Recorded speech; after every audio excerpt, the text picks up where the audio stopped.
Large steering gears come in rotary vane and Rapson slide types. The rotary vane type operates as follows. Hydraulic pressure from the vane pump installed on the pump unit is conveyed via a control valve to the rotor housing. The rotary housing interior is divided into the port side and starboard side hydraulic oil chambers. For example, when turning to the port side, oil is fed into the port side hydraulic oil chamber. Here is a list of parts and seals for the actuator bottom.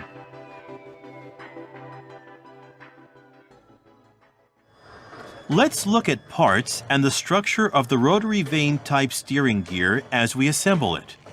First, insert the rotor.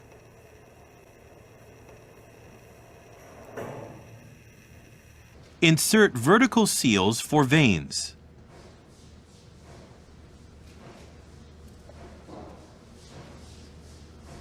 Insert seals for segments.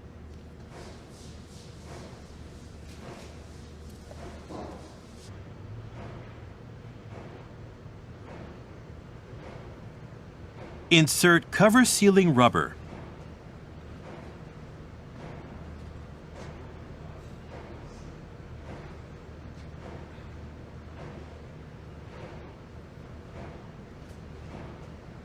Insert plate springs into vertical seals for vanes.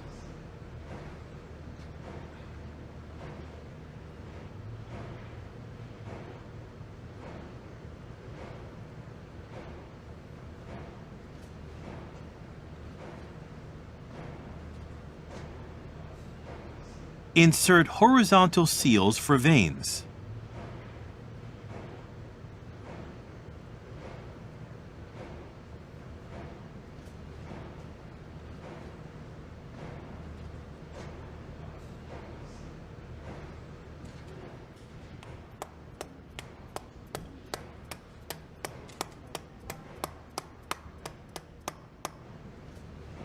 Insert plate springs into vertical seals for segments.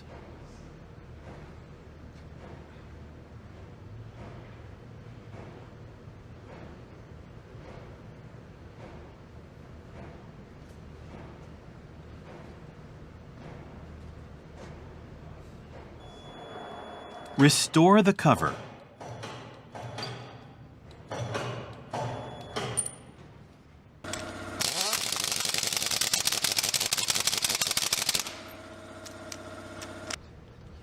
Insert the rod seal.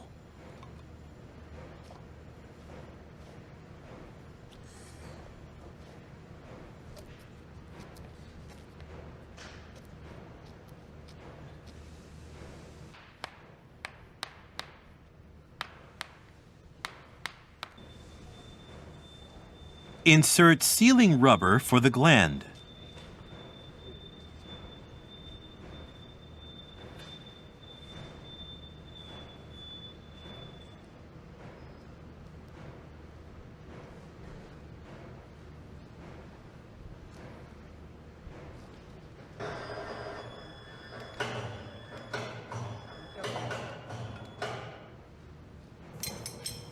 Put the gland seal in place.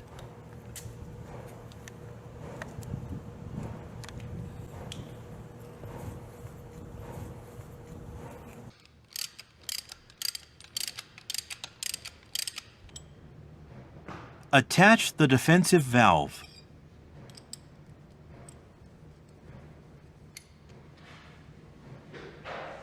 Attach the rudder angle indicator.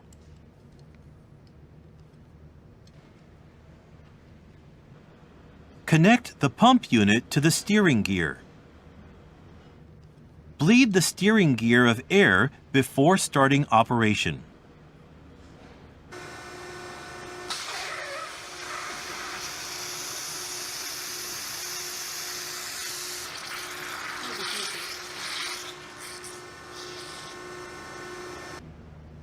Give it a test run.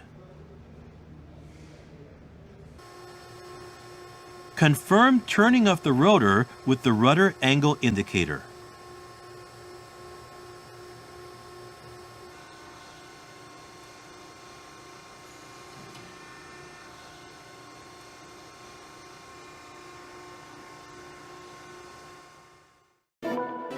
The following are typical cases of trouble with rotary vane type steering gears.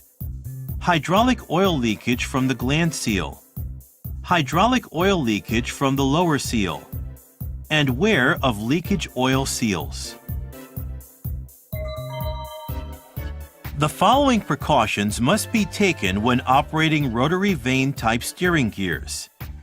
Check abnormal sounds, vibrations, overheating, oil temperatures, and leakage. Changes in the oil amount. The motor's current values and fluctuations. The hydraulic pump's discharge pressures and fluctuations. Regular inspections of system oil properties. Regular inspections of the return filter. And confirmation of grease supply conditions for the gland seal. Rapson slide type steering gear drives the cylinder ram with hydraulic pressures from pump units. It moves the ram to the right and left by synchronizing hydraulic pressures from the pair of right and left pump units.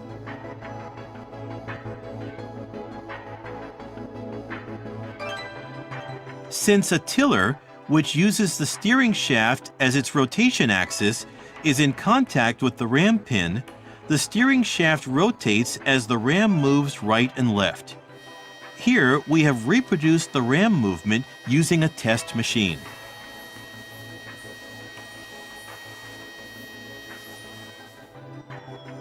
This is a schematic diagram of a 2-ram, 4-cylinder Rapson slide type steering gear.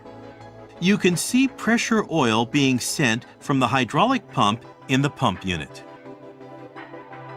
The torque motor is controlled by steering angle deviation signals given by the steering stand. It delivers pressure oil to specified hydraulic cylinders, thereby moving the ram and rotating the steering shaft. The Rapson slide type comes in the following models.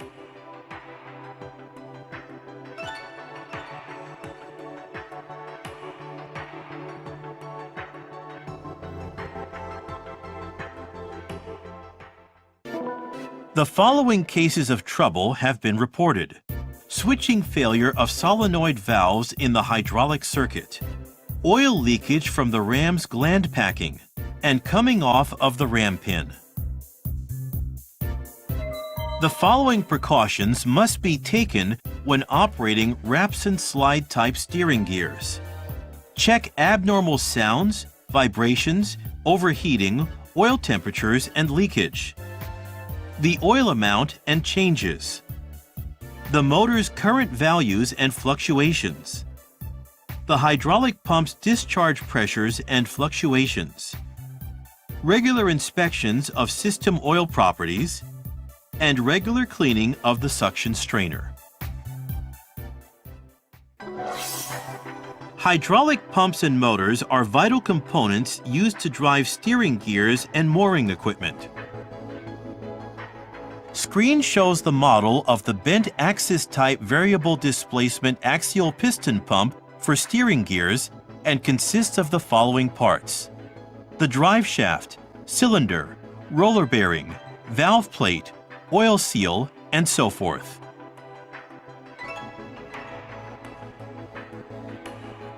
The cylinder block rotates as the drive shaft turns.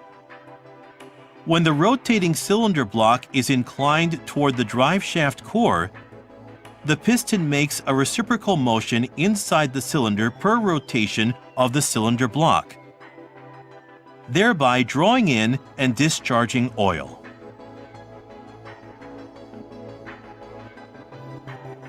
This pump is of a variable displacement type and is able to change the cylinder's tilt angles.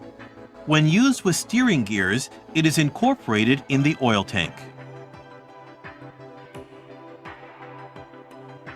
The swash plate type axial piston pump for hydraulic deck machinery consists of the following main parts: the drive shaft, cylinder block, piston, tilting box, swash plate shaft, and valve plate. Used as hydraulic pumps for deck machinery, this type of pump has a piston whose direction of motion is in parallel with the cylinder block's rotation shaft core. As the tilting box tilts, each piston makes a reciprocal motion within the cylinder each time the cylinder block makes a rotation, thereby drawing in and expelling the liquid.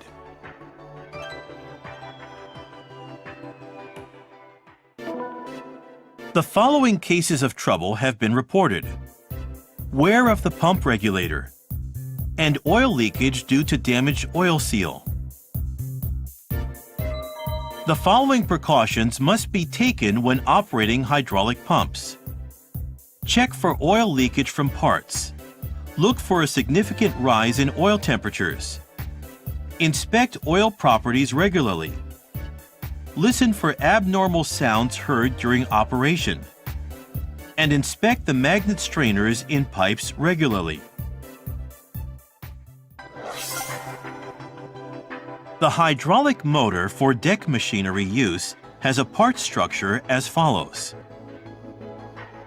The casing has cylinders in the radial direction, and the flange part is provided to secure oil passages to the cylinders and to fix the motor. The valve housing is fixed with bolts across a spacer in which a valve spool rotates. The crankshaft is supported by two taper roller bearings, the other end of it being connected to the output shaft.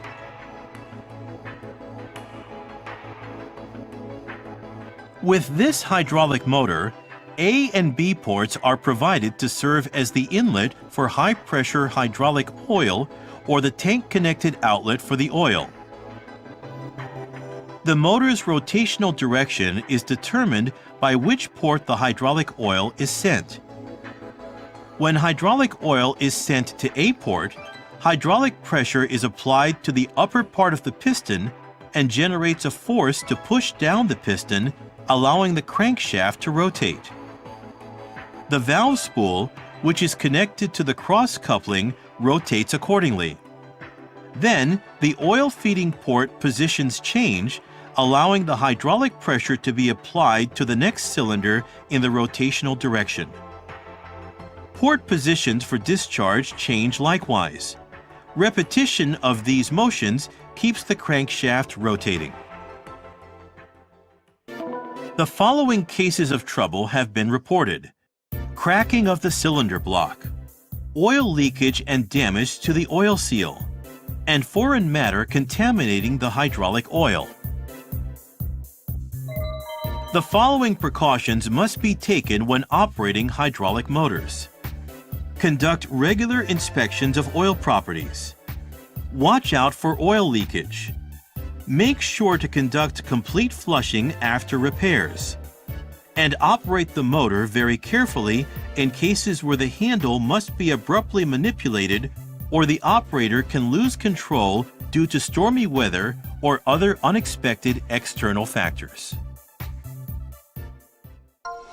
To properly operate and manage onboard auxiliary machinery, it is essential that you fully understand and grasp machine structures by reading maker-provided instruction manuals and referring to trouble case studies. You are also advised to prepare for maintenance plans well in advance by making inquiries with the manufacturer if specific operational conditions lead you to suspect trouble may